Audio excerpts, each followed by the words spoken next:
It's the Wednesday night edition of the Buddy Martin Show. I am Buddy Martin. This is the Buddy Martin Show.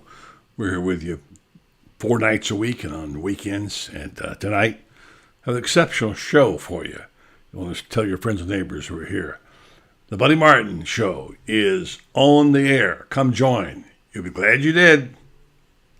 Yes, it's time again for Buddy Martin. Call him up and tell him what you're thinking. But be kind because he's doing the best he can. Better, stronger, faster. Mama says that alligators are ornery because they got all them teeth but no toothbrush. Hey, what if the voice calls while you're gone? Take a message. Bye. You ready, champ? I'm ready for this my whole life. I'm incapable of small talk. But that's why you love me, right? Kind of intimidating to be in the presence of so many great athletes.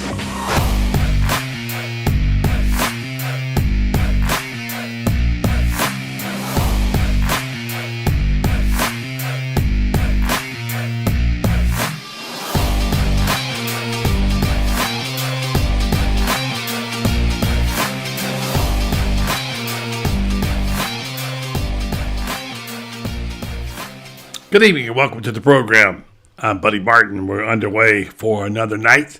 Glad to be with you. Tonight we're going to hear from a couple of Scotts. Scott Carter from FloridaGators.com, who's always got something to say. A little news today in terms of roster. Also, Scott Strickland. We meant to play that last night, but we lost track of our video. We'll tell you what he said yesterday. Part of a larger interview I'm doing for this weekend on the hiring of Billy Napier, how it went down, and the enormous amount of work that Billy put into prep for this position and how Scott was able to observe him back when he was on the college football committee and to watch his game. So we'll talk about that. Then it's David Moulton Night, always popular, brought to you by our friends at Titan MRI. David, of course, is a man who is well versed in all sports, especially in college football, as a member of the CBS team, where he works every Saturday doing spotting and other things for the crew at CBS. And he also does NFL stuff, and he's well-versed in other sports. So always a pleasure to have David Moulton with us tonight. Some news. Apparently, Xavier Henderson is out for the weekend against the Gators. Boy, they're getting thin to wide receiver group. My goodness, they had Frazier's hurt earlier, and so Pearsall's been a little banged up. Anyway, they should be able to handle Vanderbilt, but, you know, there's always that possibility of things happening. But this team looks like it's poised and ready and prepared, and we'll talk about that. It should go well. On roster reduction tonight, well, sad to say that no one bites the dust.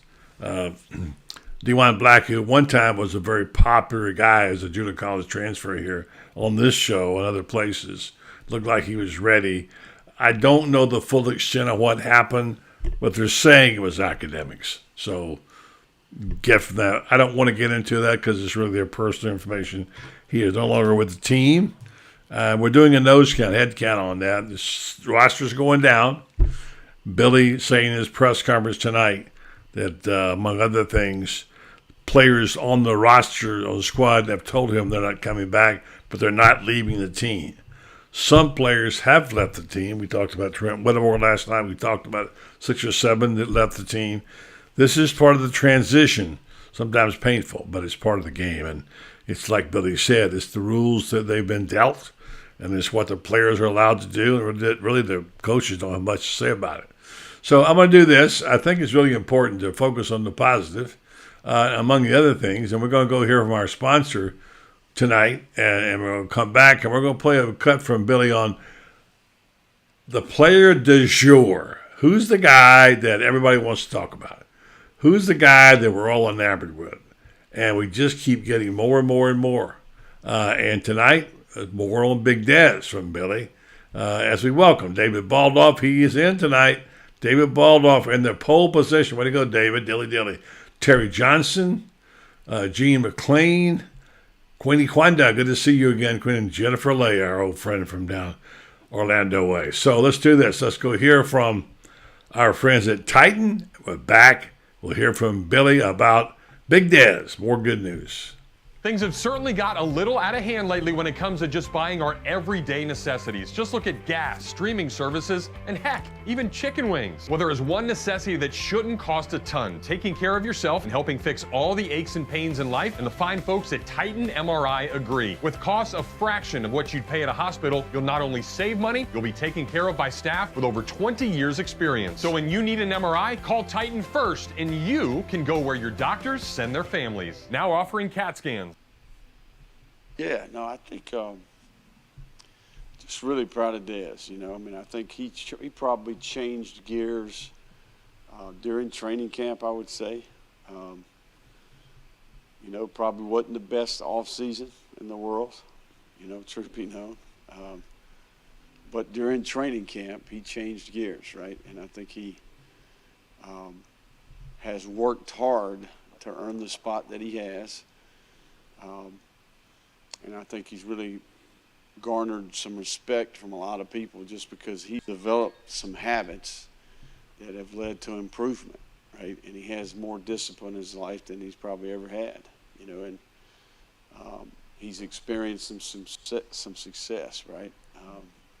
So I think that the guy has way more room to grow, right? I mean, so I think players make the most improvement between the first significant year of playing time and the next year, right? So I think for him, I'm hopeful that he'll continue to create momentum for himself, create value for himself, to impact our team, and then get ready to, you know, change gears and attack this offseason the same way he's been working since probably training camp.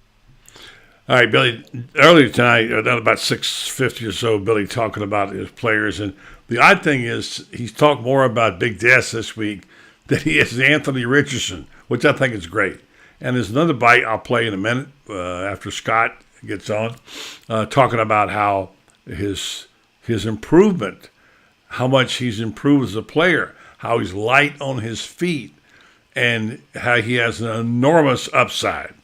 He's got a ways to go, but Billy really high all of a sudden on number 21 in your program and number 1 in your hearts, Big Des Watson.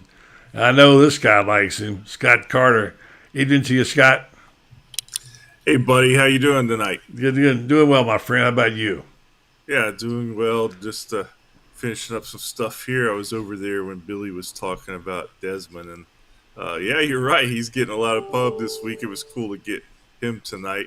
He was pretty funny, you know, just kind of recounting the play the other night. He said he was trying to score, man. He used to be a running back. So, yeah. You know, he's got quick feet, you know that, after seeing the way he took off with the ball there.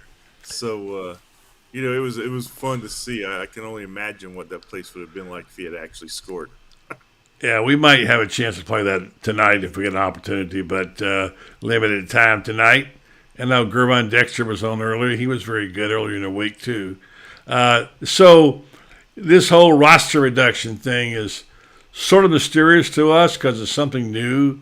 I think what Billy talked about tonight is the fact that this is a hand they're dealt. And he said some of the players are having to leave before the year's over. They didn't like it, but they understands why. This is the hand they have been dealt, and you know, they're doing the best they can. How do you think he's handled the whole roster reduction thing? You know, I think he's handled it fine. I mean, this is, again, it's new for everybody to see these guys sending out these graphic tweets, you know, in the middle of the season with still a couple of games to go, saying, hey, you know, thanks for everything in Florida, been great, but I'm entering the transfer portal. Mm-hmm. I mean, that's a new phenomenon. Mm-hmm. That it's like he said tonight, it's happening everywhere. I mean, it's not only in Florida. Yeah. And I think from a player standpoint, I guess the reason some of these guys are doing this timing is it gives them a chance to go ahead and start seeing where they might land because they're trying to let people know they're available. It's almost a little bit more like pro sports, buddy. I mean, you know, it's a free agent market, man, without maybe working to sign your next contract, but it's essentially the same principle, and it's just a new era that we're in. And I think, again, I've said this many times, I think what makes Billy Napier a good choice for Florida in this day and age because he's understands this stuff, he embraces it, and he knows, you know what, this is here to stay. It's not changing. Right. So I think he's got the right attitude. But he's dealing it with as good as you can, probably. Yeah, I think that's what we're getting, and I know that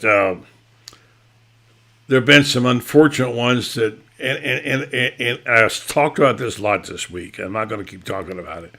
It's unfortunate in this system that there are some players that will get caught in the cracks. Yeah. That you just hate to see them go because you kind of feel like they're good people and it could have helped somebody, but it didn't work out here. And hey, I get it. This is how it is in all business. You get your guys and you pick one over the other, and the one that goes left behind moves on.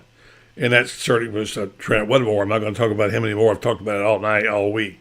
But it's tough. I had a very good chat today or yesterday with your boss, Scott Strickland, about a lot of things, including that. You talk about a job he had to do. He had to come in, and he said it's not like you have an ideal time. You're looking for 4 coaches at one time. And he didn't even mention the broadcast team, which he's also having to replace. And he says, like when you're buying a house, the one you want is not always on the market. And he talked about how he zeroed in on Billy when he was on the committee for college football playoffs, and he was able to watch a lot of Louisiana games because that's what they did. They watched teams. And he drew the assignment of Billy and of Louisiana. And he was so impressed at the amount of preparation he put into this. He talks about Billy had a depth chart for his army. I said, a depth chart? I mean, he has 100 people. What did he have, 3 deeps? Because that's 300 people. Think about it. And he said he takes copious notes. And the other thing he mentioned is that he also has a way to call those notes up from a year ago or whatever to look at what he was looking at. He referred to it today or yesterday about how, I remember this happened. And he said we started out at the church past year, and the pastor said so-and-so visions or whatever. So anyway, very impressive. So what's the mood and tempo and up there right now about everything going on, especially football with a chance to beat Vanderbilt and and up your position and get ranked? Probably you'll be ranked if they beat Vanderbilt. They're moving up in the polls to like 28th, 29th now, and then play another ranked team. Another. By the way, I noticed Utah moved to the top 10. So how many top 10 teams is that Florida has played? I think they played 4 and beat 1, right? And ain't too bad, No, it's where with what they've, again, using that term, with what they've been dealt with this year, I think to be in a position to, if they do what they should be able to do on Saturday, win at Vanderbilt, and then to have a chance, buddy, to go over to Florida State and win and maybe finish 8-4, I think that's a great place to be for them after year one. And, as far as the mood, I think it's all focused on that right now. I think, they want to maintain this momentum they built in these last couple of games, whether it's playing better defensively, Anthony Richardson making some better decisions, not turning the ball over, and just getting some production from young players as the seasons progress. We're hearing more and more names starting to show up on Saturdays. So I think, they're trying to just keep all that going because if they can, I think they have a really good chance to finish out the way they want. Mm-hmm. I do like the fact that this Florida State game, finally, both sides are coming in there with some momentum. And, this game's got a little added juice that, quite frankly, it's been lacking the last few years. It has. Yeah. Going to have probably 2 ranked teams there, more than likely, unless they stumble and fall in Nashville, which I don't think will happen. They're 14 points there, but I've seen things happen. You can't mail it in. You got to play it, and the weather has become a story one way or the other. It's the coldest a lot of players have ever played in. We've seen it before. If they come out and go slow, I don't. None of us are going to be surprised. Yeah. But once they warm up, you got to believe that they should be able to get by in that game. If they do what they're capable of doing. Yeah. And then, like I said, we get that Friday night game, Friday Night Oh Lights in boy, yeah. Tallahassee. How about that? Yeah, That's a new one. yeah, boy. That's something. Steve Spurrier would never have played on a Friday night. He just wouldn't have done it. But anyway, that's the way it is. All right, now I want you to size this up. I know a lot of this is PR, but Scott came in yesterday and spoke to a group, just about 50, 60 Ocala Gators. Of course, he typed it up a little bit. And, and I'll be honest, sometimes down in Ocala, I kind of think we're an afterthought, and it's always been a very, as you know, it's been a hotbed for Gator support. And some of the people here in town are kind of like, well, have they forgotten about us? Anyway, so I kind of asked that question to Scott. Let me play a minute or so of that interview, and you give me what you hear, okay? Here's Scott Strickland yesterday at World of Questions Center talking about it.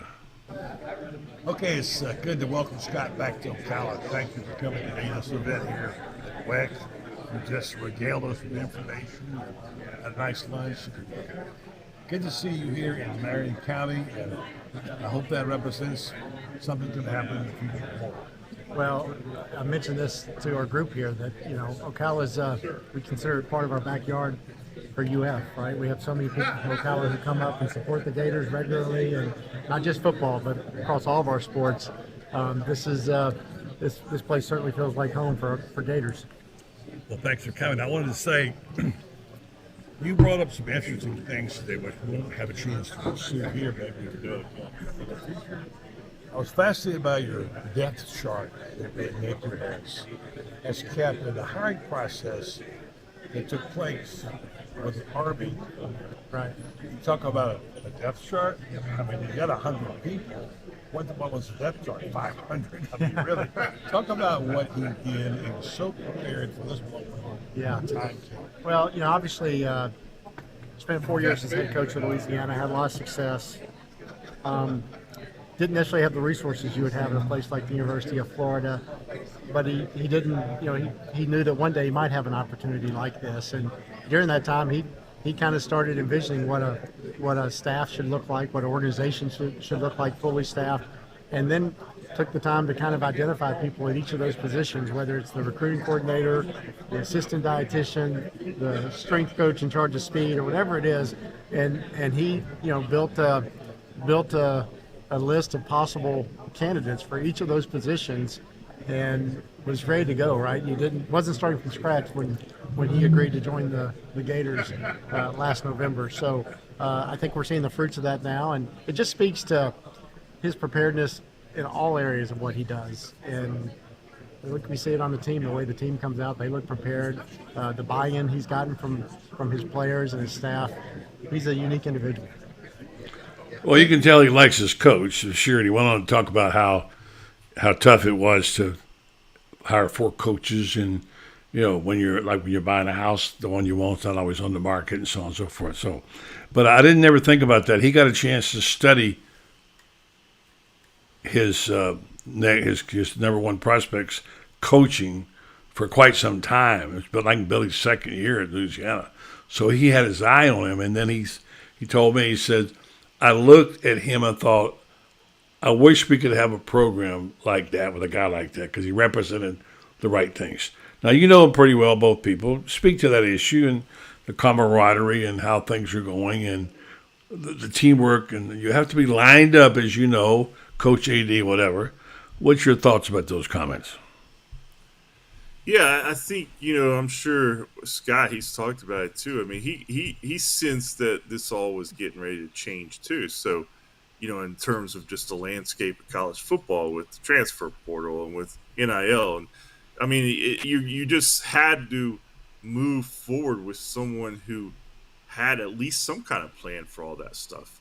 And so, when you have a guy who had done a good job as on the field at Louisiana, which Billy had, and then you see him and get to meet him and listen to his vision for all this other stuff that's coming down the road. I mean, I think it's here today. I think there's probably a lot of good coaches out there. They had one here before Billy, but I don't know if, they had it all, at least a plan, for what we're talking about here, buddy.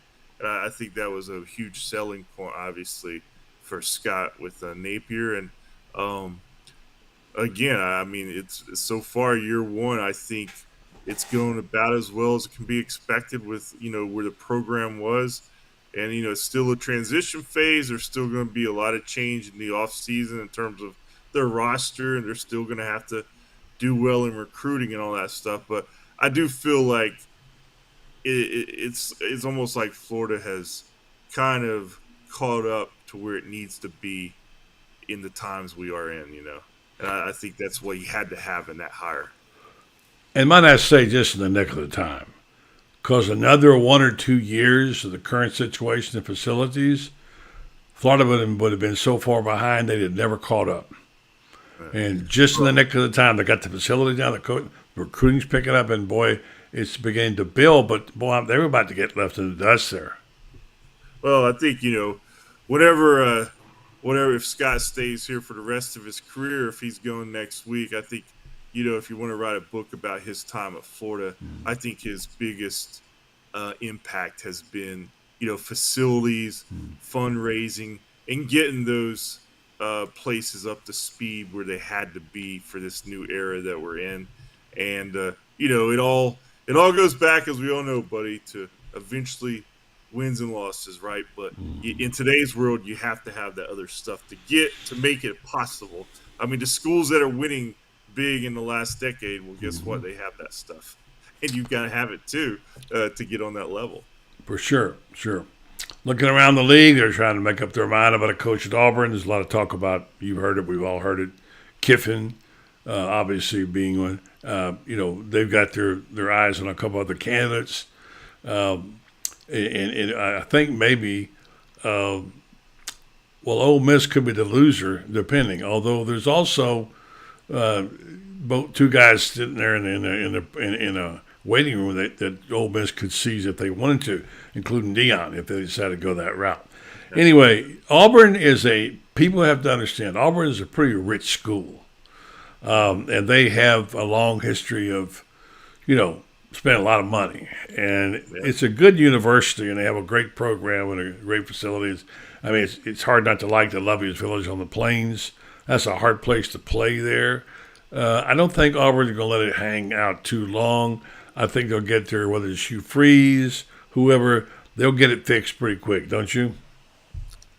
Yeah, I mean, they have all those resources that you need. And like you said, they have the history, they have the money. And, from day one, when you looked at the Brian Harsin hire, you just kind of scratched your head, What were they thinking? Yeah. Yeah, it'd be like right now if they went out and brought in Chip Kelly from UCLA, it would still be a weird fit. But, the names you mentioned there obviously are Kiffin and Freeze. I think both guys would do a good job on the football part of it, I know there's some other things comes with both of them, but I think Lane Kiffin, from what I could tell, I mean, his tenure has worked out well, certainly on the field at Ole Miss. And although he's still a colorful character, it doesn't seem like he's had some controversies that maybe he had in the past. So it seems to have been a good hire. So I can see him being a nice fit. And obviously he's proven that, he can compete against Nick Saban when they go head to head. And Auburn, I mean, that's all it's about, man. You got to compete with Nick Saban until he's at Alabama and start winning some of those games. And it's going to be fascinating to watch. I'm like you. I think it seems like they'll get it done quicker than later because of just where the season is and where the recruiting season is.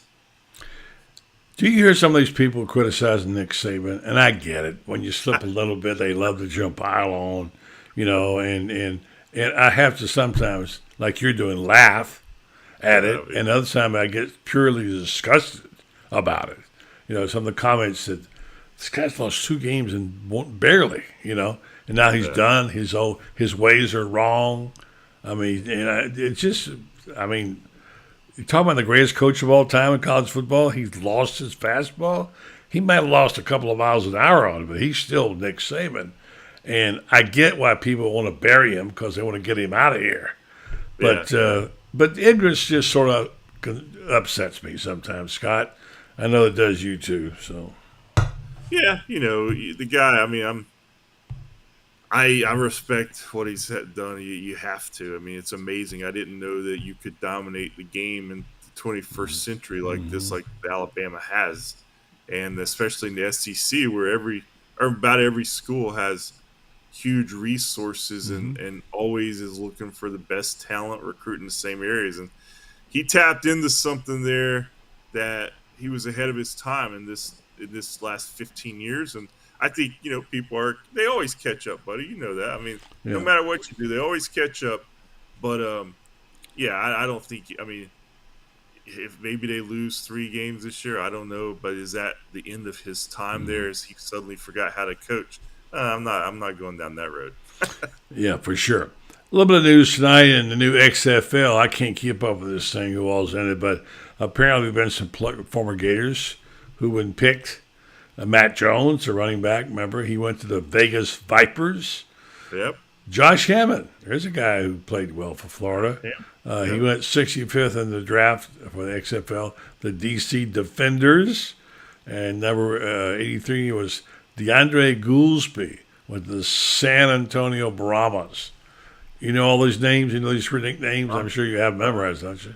Yeah, I've already got a Brahmins T-shirt, buddy. I mean, that's what I'm wearing now. But yeah, I actually texted back with Shane Matthews this season. Yeah. He's because he's a coach. In Yeah, the no, league. yeah. And he said he's been on some kind of draft for since 9 this morning. So he's been busy. Well, we're going to be having Shane on our show. We do now. He probably won't be able to do his show, and we'll have him on ours instead on Monday nights, and we'll get his thoughts on all that XFL. So I've really enjoyed their broadcast. I've heard it quite a bit. On road games especially, I hear always turn down the TV and listen to Sean and Shane, and I get really aggravated trying to listen to television. I guess I'm just an old fuddy-duddy, but every now and then give me down and distance and score. Just every now and then, Yeah. And I get that from Sean, and so I just listen, and you can sync it up. There's a way to sync it up. I just do it the old-fashioned way. I'll delay one until they catch up, and then I'll listen to both. So, but I enjoy their insights to the games, and I think Sean has really been good. He's been quite good. He's a real pro. I like his like his style, and he just makes it smooth, adds a little personality to it. Yeah. And then Shane, I mean, he knows the game, and I like his. I think they make a really good team. I do too. They have huge shoes to fill, with Nick and Lee, but I think they're doing a good job, and it's been a pretty smooth transition from what I can tell. It has. Now I'm gonna give you the option here. I know you're traveling this weekend. Have a safe trip to Vanderbilt, to Nashville. We're going to play some of that Desmond Watson interview. And if you need to go do something, that's fine. We're going to play about 5 minutes of it. And if you're still here when we come back, we'll say hello. If not, we understand you had to go. You're a busy man, and we appreciate you doing it. All right, buddy. Well, I may venture out of the office. It's all right. But hopefully you guys will enjoy that interview because Daz, he's got a little personality. You'll see there. Yeah. I noticed that before. We're going to hear from our friend Jeffrey Meldon, then we'll play a little Dez, and we'll say thank you. Have a safe trip. Appreciate all you do for us. All right, buddy. Have a good night, my man. Scott Carter, WaterGators.com.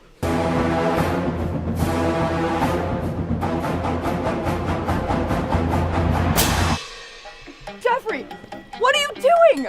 Well, I'm joining the band, of course. Since Meldon Law is the official law firm partner of the Florida Gators, I want to help. Dad, we're litigators. Let's stick to helping people in the courtroom. Well, can we still hang out and jam a little bit? At Meldon Law, we won't back down.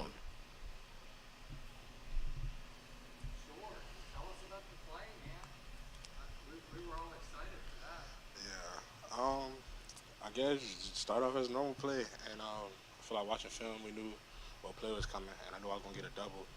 But Ventrell said he came up in that B gap, so the guard had to go get him. So it just left me in the center, and the running back had to come into my gap. So when we all hit the pile, I guess I felt the ball, so I just ripped it and out 6. But nah, when I turned around, I seen the running back. I tried to give him a stiff arm, seeing the pictures and stuff like that, but he punched the ball, and I felt the ball coming out, so I thought it was more important to try to get possession and keep fighting. So I just grabbed the ball and fell down, got possession. So you said you ripped the ball and fought 6? Yeah, I got it when I had it. I was like, touchdown. I knew it was touchdown, I ain't gonna lie. So, That's like a high school pose where you got the ball in one hand and you're yeah. the guy out there. That's a high school. Yeah, I've been seeing it on Twitter everywhere. Everybody like edited the picture when I was trying to stiff arm, like put it on top of the trophy or whatever. So that's pretty cool. Have you scored a touchdown playing football? Yeah, I used to play running. Nah, I used to play running back when I was little. I just got a little big, so I decided to go to D-line. But yeah, when I was younger, I used to play running back and stuff like that. You know, everybody wanted a bigger kid to be a running back because nobody wanted to tackle him, stuff like that. But I held the ball a couple times. Ever scored a touchdown in high school or no? Nah, my high school coach always used to ask me if I wanted like a goal line package. I always told him no, I'd rather play D-line. I'm not much of a spotlight guy, so I'd rather play D-line. He always asked me. Nah, I'd rather play D-line. If it's necessary, then I'd do it, but I like D-line. I like my position. Like I said, I like D-line. If it's necessary, I'll do it, but I like my position. When I was smaller than I am now, I say that. Smaller than I am now. When I was younger, a little bit trimmer, so it was easy to play running back and carry the ball and stuff like that. What was it like being small like your teammates? I mean, they were so excited for you and supported that play, jumped all over you right away, knocked you to the ground. Yeah, it was good. I feel like that was more of like a show for the fans that we all appreciate the work that everybody's putting in and stuff like that. Not just me personally, but like stuff that we put in as a team. I feel like that play was just a test to show like stuff that we've been working on like throughout the past. So to have a successful play on defense at all, whether it was me getting the strip or whatever it may be, I feel like we all just excited that we were being successful on defense. So everybody was celebrating together. How many times, you said you saw on Twitter, how many times did you watch? I mean, they made a video of it. Yeah, I feel like every time I open my phone, I at least see it 2 or 3 times. So since then, it's probably a couple hundred, maybe. I don't know. But every time I open my phone, I see it at least 2 or 3 times. Yeah, straight back to running back days, I guess. Like I said, I turned around, I was like, yeah, this is a touchdown. I knew it was me and the quarterback. I was like, no way he's going to tackle me. But I felt the ball coming out, so I was like, I'm just going to go down. How important has it been in these last couple of weeks, starting in the second half of the game with the Aggies and this last week, that you guys have been getting stopped and stuffing the run for a change? Yeah, going into that. Yeah, no, the guy's he's massive. I mean, you know, and he's 6'5.5". He weighs 435 pounds. You know what I mean? And you know he's gonna get up here, and you're gonna see that he's just a big man, right? So, you know, our goal for him is to change the composition of that number. The guy's light on his feet, man. He play with balance. He's learning how to play with his hands. He's a good communicator. I hear him in practice every day, improving, communicating, making other players around him better. He's a smart young man. And the big thing is just learning how to have discipline in his life. He's developing better habits, and he's just in a better place as a person. So couldn't be more proud of the guy. And I'm telling, when I say that he is going to continue, he's got a lot of room for improvement. This guy could be, he's going to be fun to watch. Who knew that we'd have Big Dez talking about all week long? Everybody's talking about Big Dez. Probably even this guy, our featured guest, brought to you by Titan MRI. Titan MRI is worth the short drive to Gainesville. No insurance, no problem. You can pay with cash and a card with same-day scheduling available. You can start feeling better today. Titan MRI is North Central Florida's premier independent MRI facility. Come see why hundreds of patients are visiting our Gainesville location from Ocala, Marion County, and the villages. That's TitanMRI.com. And here's the man of the hour, the guy we love to feature every week, David Bolton. Hi, David. How are you, buddy? I'm all jacked up and excited about this kid, Desmond Watson. Well, he's got a lot of room for improvement, and he could be the guy, buddy, that every year here we kind of look at his growth as a player, and we may be able to compare it to this program's growth. They could reach the same levels at the same time. Could be a microcosm of the team, right? Yes. So it's been fun, and I'm sure you've heard about it already. You guys may even talk about it on your show every morning when you do that much sports talk. You're bound to talk about it. But here we are, David, and what we thought could happen, it didn't happen the way we thought it might. But unless something drastically goes wrong in Nashville, where I guess it's pretty cold, this team ought to be coming out of there 7-4, pretty much on line with what we thought they might do. We don't get it right very often. Maybe we got this one right, and I'm hearing practice, they're just tearing it up in practice. They're really having great practice. And as they let people go, more and more people every week, there's a couple more. Today, D1 Black really was sort of said goodbye to. And now they're like 7 or 8 deep and we know all about what happened in recent weeks. I'm sorry to see guys like Trent Whittemore go, but that's part of what you deal with. He's left the team clean out his locker because he's going to go try to transfer someplace else. He's graduated. So it's a different situation. But anyway, David, it could be pretty exciting by the time the year comes down to the final game with a chance to win 9 games.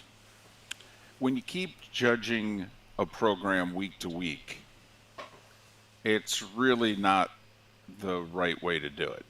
I mean, if we had said 3 months ago, okay, here's the deal. You're going to play the toughest schedule in the country in September. You're going to have one big up. You're going to have one big down. All right. October's going to be kind of hit and miss, but you're going to nail November. You're going to finish strong. And you're going to head into early signing, into transfer season, and into spring ball, and you're going to like the direction the program's going. How many Gator fans you think would have signed up? And it looks, and you could still be going in the right direction and suffer a loss in Tallahassee. I mean, Florida State right now is playing the best football they've played in about 7 years. I mean, right now, Florida State is a handful. I mean, Florida State right now is a top 15, 20 team in the country. They really are. Well, they're ranked 20th, I think, right? Right, but they're deserving. I mean, we got a lot of teams that are ranked that we kind of roll. Right now, at this moment in time, Florida State is worthy of their ranking. They have all their key players healthy, and they're all playing well. Mm-hmm. And so this will be the first time, buddy. I mean, you're the historian. When's the last time both these programs were on the upswing when they played each other? I don't even know, David. I can't remember, honestly. I mean, it probably, you might have to go back 10 years. Probably 10, I was going to say. Because, when Florida was good, Florida State wasn't, and vice versa. So right. But in 2012, that was the year before Jimbo won the national title. And that was Florida State was very much on the rise. And that was Will Muschamp's 11-1 team. Right. And so, but think about that. It's the last time this game's been played probably when both fan bases thought that their programs were on the rise. Yeah, you're right. It's a long time. Yeah. I'm not quite as high on Florida State as you are. I'd give them a lot of credit. But you never are. I mean, buddy. No, it's nothing. No, you're not. I've been doing this for 4 years. Okay, yeah. You've said 3 good things about it. And have I been right about it? Huh? Well, okay. Not now. No. Well, you didn't give me a chance to finish. I've been right about them for 4 years. Give me that credit, okay? I'm just not. I didn't say I didn't think they would. I really liked the hire of Mike Norvell. I thought that was a good choice for them. But I haven't. I mean, I've seen Florida State, but I don't see it there yet. I mean, I think they're better. I think Florida's a whole lot better, and I'm not sure they even got the right line on this game. I would make it about 2.5 if it were me, because one of the things you're seeing, and you're seeing it more every week, this running game is really good. Mm-hmm. I mean, not just good, really good. Mm-hmm. And their offensive line is stout. They got some guys playing great ball, and they got two really terrific running backs. Now, they're a little short on wide receivers who are banged up this week. They've lost another one from this game. But yet they keep bringing guys like Douglas and Burke. Who thought they would even show up on the roster? And they're played well. So we'll see. And then the final point is the defense certainly was better and has been better for 6 quarters. That's all. Yes, absolutely. And that has made them so much better as a team. There's no doubt about it. Finally getting some stops. I mean, it felt like they hadn't had a stop since they picked off the pass in the end zone against Utah. So this is terrific to see. It will be fascinating when the Gators and the Noles meet because it will be strength against strength. The way to actually take advantage of Florida State is to be able to throw the ball, and that's not the Gators' strength. So it'll be great to see strength against strength when Florida has the ball because the Gators are going to try to run it, and the Noles are going to be like, nobody runs on us these days. Mm-hmm. So it'll be awesome to watch. Yeah, I thought you were going to say they haven't had a stop since they were on a school bus, which would have been a better line. But anyway.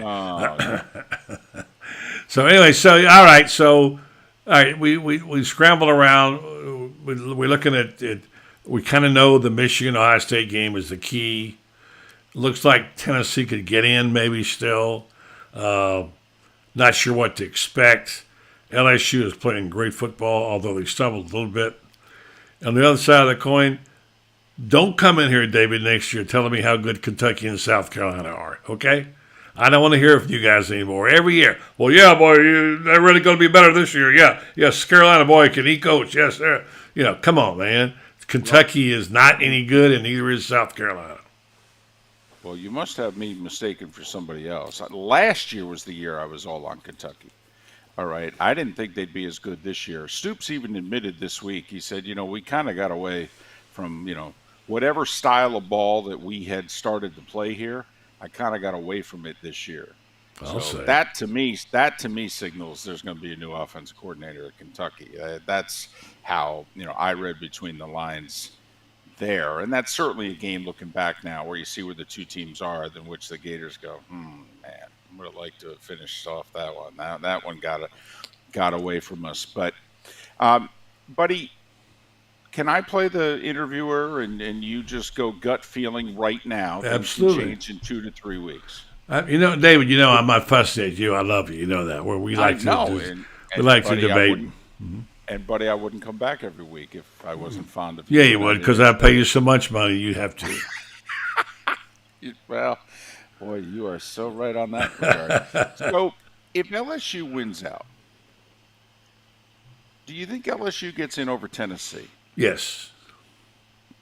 Which would be interesting because we've never had a 2-loss team make the playoff, and this would be opposite of what the committee did 6 years ago when the 2-loss team was Penn State and they beat Ohio State, who was 11-1, and they put Ohio State in and left Penn State home. So 6 years later, so you think LSU goes at Tennessee's expense if they win out? Well, let me ask you, if you be the number 1 team, which they'll have to do, by the way, why wouldn't they be going? Well, because Tennessee beat them at their place by 30. Doesn't matter. That's his.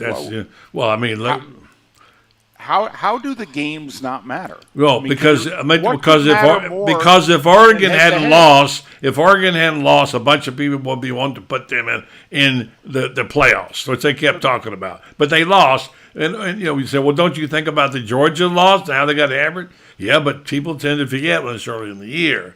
And I'm just asking you, LSU and Tennessee. I don't know where the hell Oregon came into this. Because it's similar, because they lost the first game, got hammered by Georgia. That's why. And yeah, I think they all count, but isn't it who's playing the best football now, David? Isn't that what it is? Well, I don't think so. Okay. To me, I'm actually a resume guy. I think the whole season has to count. Okay. Not how you're doing at the very end. If that's the case, then we shouldn't even have these polls. Just call me on Thanksgiving and tell me how things are going. So, no, I judge the season as a whole, actually. That's who I think. And like Lauren says, the best teams, with all due respect, by now, can we all acknowledge, we all have different definitions of best.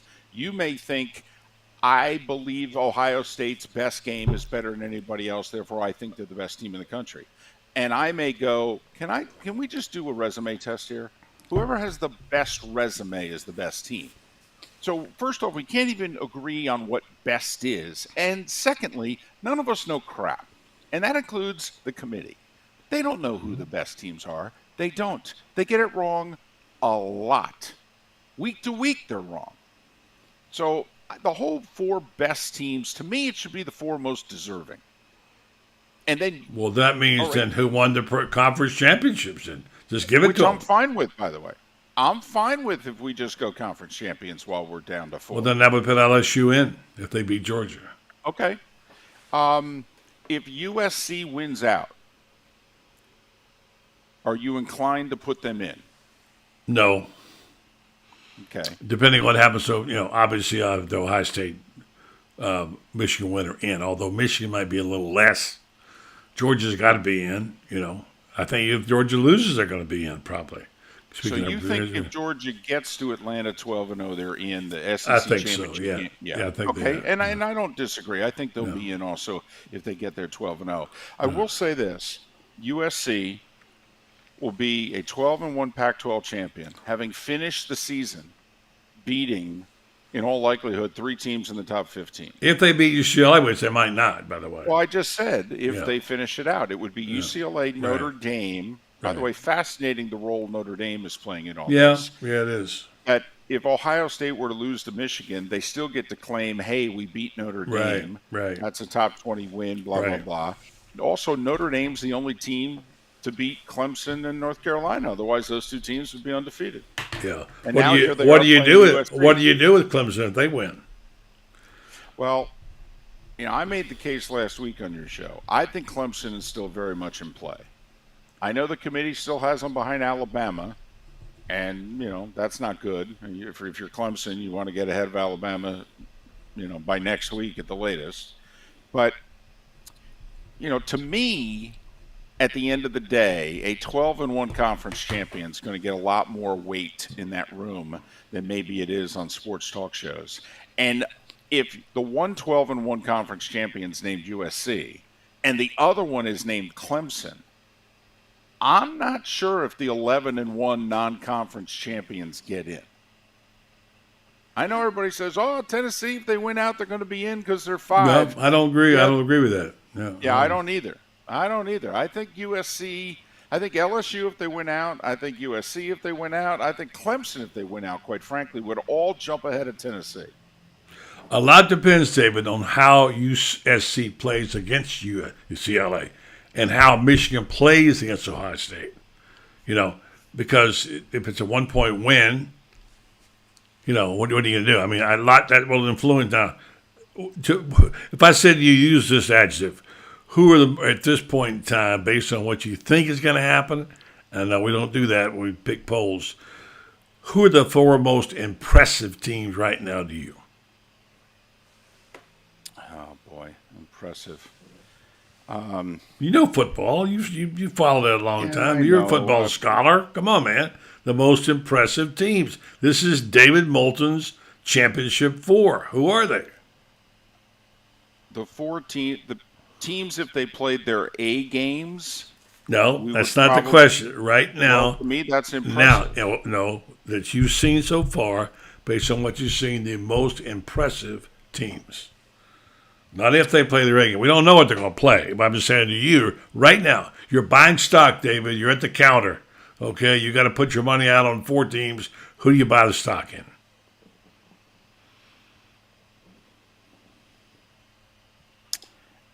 I would probably go with 2 SEC, 2 Big Ten today. If you're asking me that question, impressive. All right. So you just knocked out USC and you knocked out but I also Clemson. That's okay. No, but I also knocked out and TCU. That's correct. Is what I'm saying. And TCU. And what I'm agreeing with you. I know, but I just want to spit this out. TCU kind of reminds me of the 06 Gators. The 06 Gators just kept finding ways to win games, and everybody patted them on the head and even kind of badmouthed them while they were doing it. Sure. And Florida went into the SEC championship game ranked 4th in the country in every poll, BCS, AP, coaches, you name it. And it took a big upset and some lobbying to get them in the championship game. And Gary Danielson had a lot to do with that. Well, he was the lobbying, and it's funny. I mean, TCU is basically being, I know they're undefeated. We'll put them in, blah blah blah blah blah. But we don't think they're one of the 4 or 5 best. And it kind of reminds me of what a lot of people were saying about the Gators in 06. They're going to win the SEC. It's a major conference. I guess we got to seriously consider them. I mean, I'll never forget that week, buddy. ESPN.com had their poll question: who should play Ohio State for the national championship? And they only listed Michigan. Yeah, I remember. I remember that. And somebody from the SEC called up their partner on Tuesday and said, "Am I reading this poll question right?" And by Tuesday afternoon, Florida was added as a choice.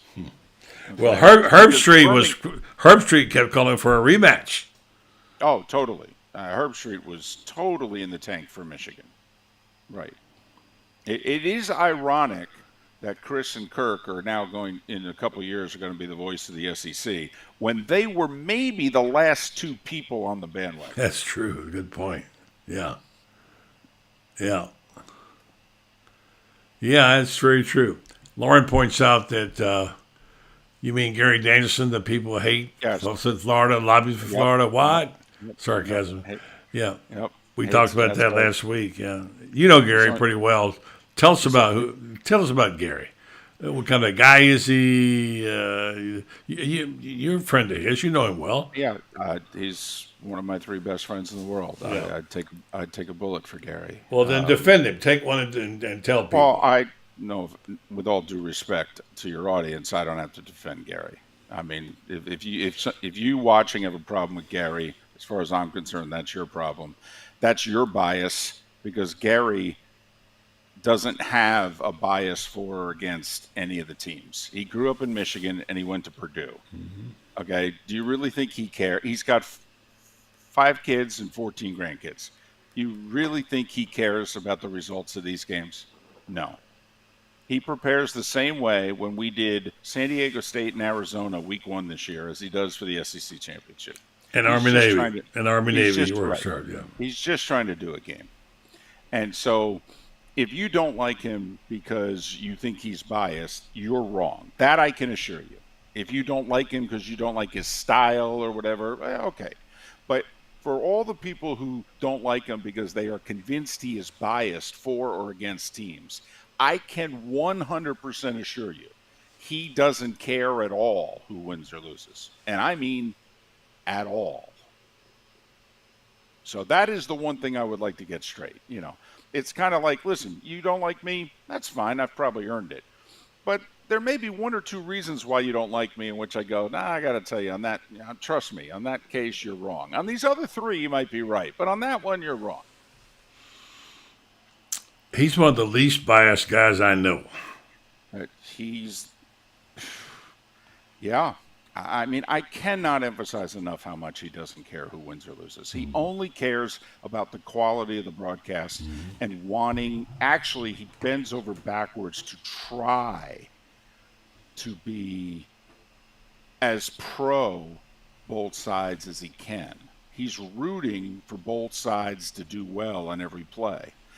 But he is the type of broadcaster who does feel that he has the obligation at times to, if a quarterback misses the throw and you're a Division I scholarship quarterback, it's like, hey, you got to make that throw. Or, if the coach doesn't call timeout, hey, you're making big money. You got to, make a better decision than that. That he does feel as if that is part of his job. There are a lot of announcers who refuse to ever criticize. He is not one of those announcers. That also bothers people. Yeah, he's a good guy except for one thing. He doesn't return my calls anymore. So just want you to know that. And I'll say once again to you, buddy, he has stopped returning almost all calls. He does like 3 interviews a week, and that's been like that for 5 years. I haven't called him in 3 years since he blew me off last time. But that's okay. I'm just kidding, half kidding. I know he's got bigger fish to fry. Let me ask you this. Does he love college football? Yes. How much does he love college football?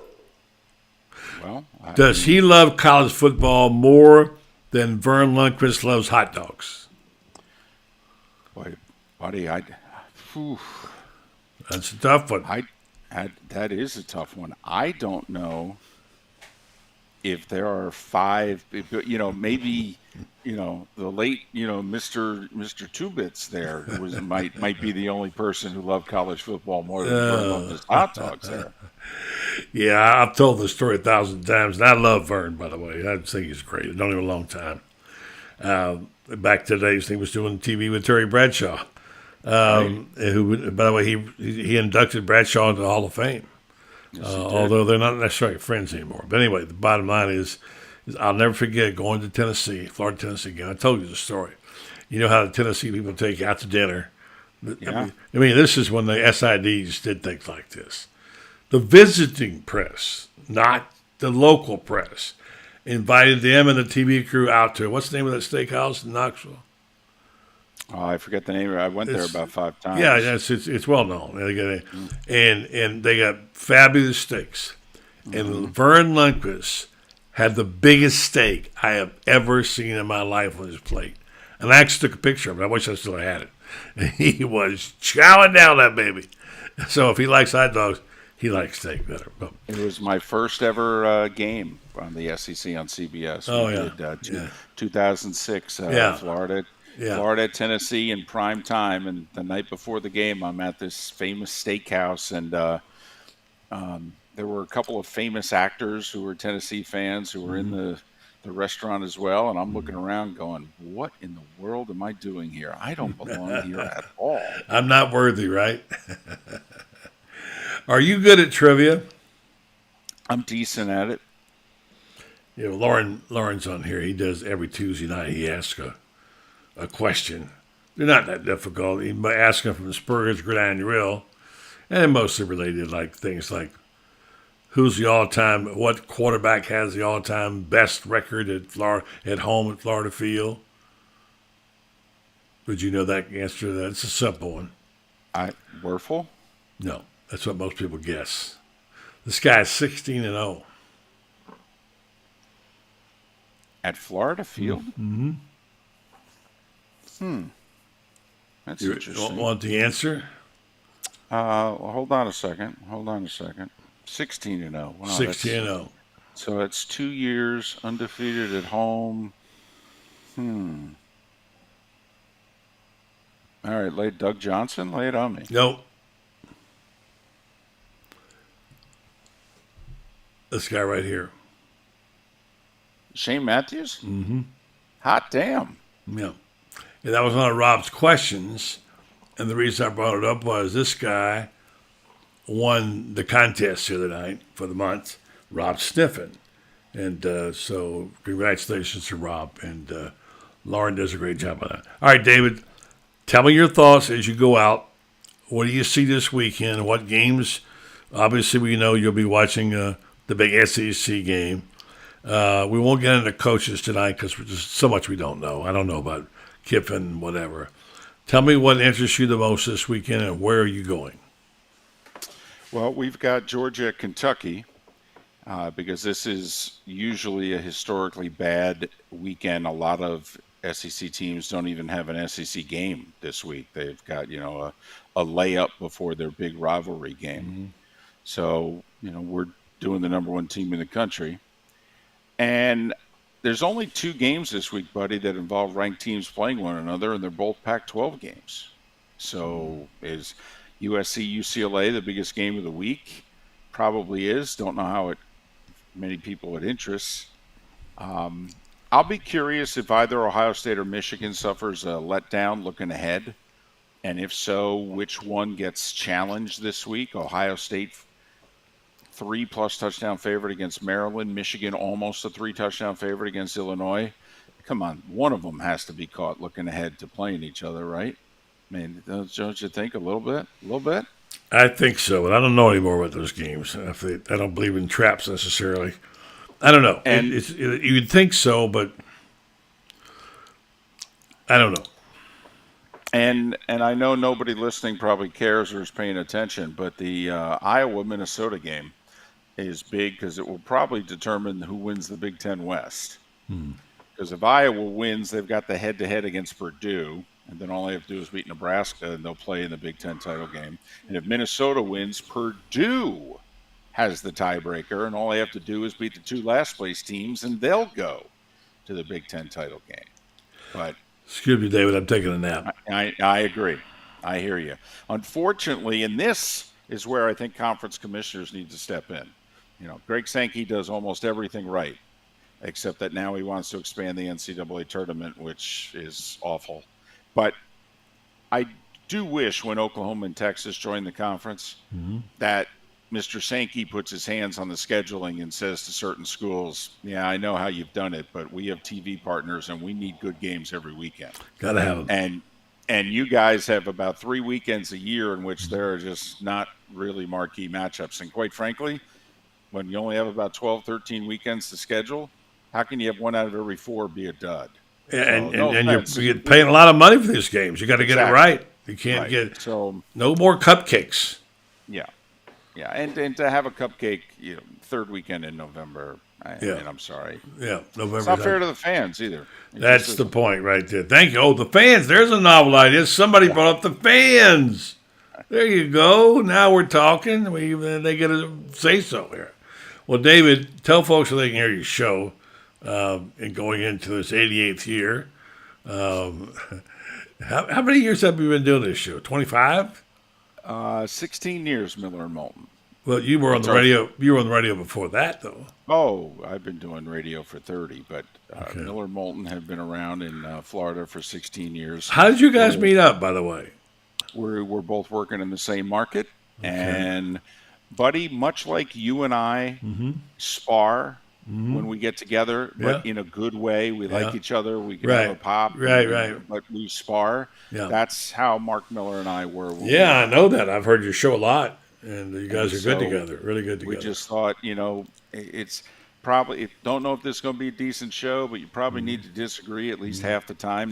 Genuinely disagree, not shit. I don't have to worry about you. You're arbitrary as hell, so you...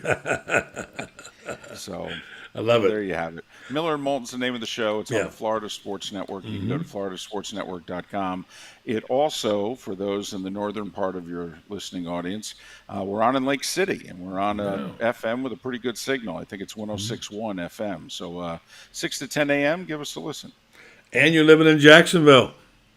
Moved to Jacksonville a little over a month ago after 23 years in Southwest Florida. So how you like that cold weather? I'm fine with it. I'm fat, so I'm fine. My wife, on the other hand, skinny. Not happy. No, she's, but she's near the grandkid. But as you know, that's all that counts. Yeah, for sure. North Florida, welcome. David, thank you so much. Great stuff. Have a good trip to Nashville. Tell Dolly hello for me. And we'll see you back here. Get you in next week before Thanksgiving. And I'll have a lot to be thankful for. Among them is the fact I get to do part of the show with you. Thank you, David. Appreciate it, my friend. Very kind words. By the way, think good thoughts. I'm heading to Mexico City for Monday Night Football. Oh, you are. That's right. Yep. I think you going to the World Cup. No, that's good luck on that Mexico City stuff. Yeah, don't drink the water, okay? No, I won't. Okay, David. Have a safe trip, my friend. All right. Take care. Bye-bye. The great David Moulton. Always glad to have David on and appreciate him. Also appreciate our sponsors, not the least of which are these folks at Renstar Medical Research. They do such a terrific job in our community. We're grateful for them as stakeholders in downtown Ocala. Also grateful for them as sponsors of our show.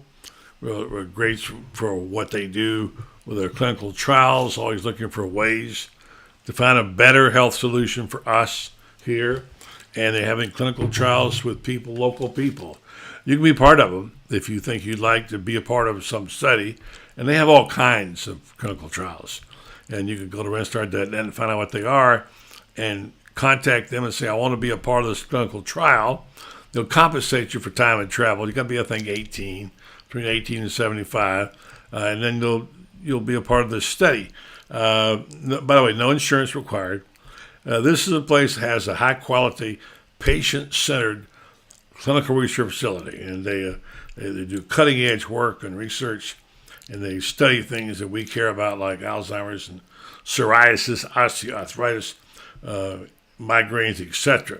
So check them out. Go to winstar.net and find out about this company who has had more than 700 clinical trials since 1998. WinStar Medical Research, seeking tomorrow's answers to the health questions of today. Thank you for our guest tonight. Hope you enjoyed the interviews we had with Big Dez and also Scott Strickland and a little bit of Billy Napier. And thanks to Scott Carter, who always brings an interesting touch to the show. And, of course, David Moulton. I'm Buddy Barton. Have a great night. We're back tomorrow with the Orange and Blue Bloods Thursday. Bob Redmond will be here along with Ben Troop and Franz Beard. Good night, folks.